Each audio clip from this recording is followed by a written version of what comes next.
Possibly the most asked question about Procreate, the color drop isn't working. This is what it's supposed to do. I'm in the Procreate library, I'm in the inks brush set, and I'm going to use Swift. And draw a line like this, and I put my pen or my finger just where I'm circling.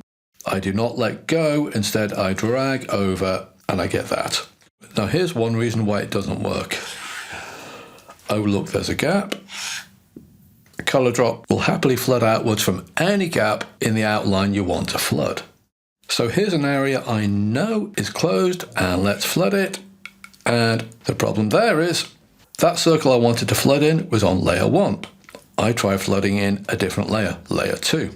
Now I'm in the pencils brush set, I'm using Swansea, and let's make a circle like we did before. I'm going to flood again, but I'm going to keep my pen on the surface of my iPad.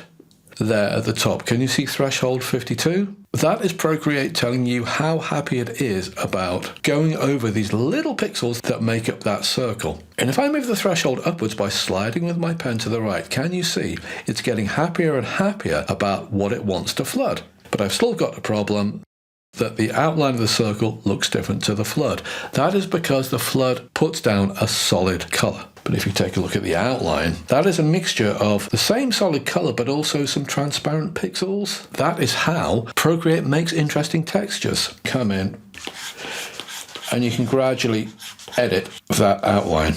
It is a bit time consuming, so flood can help, but it does have its limitations.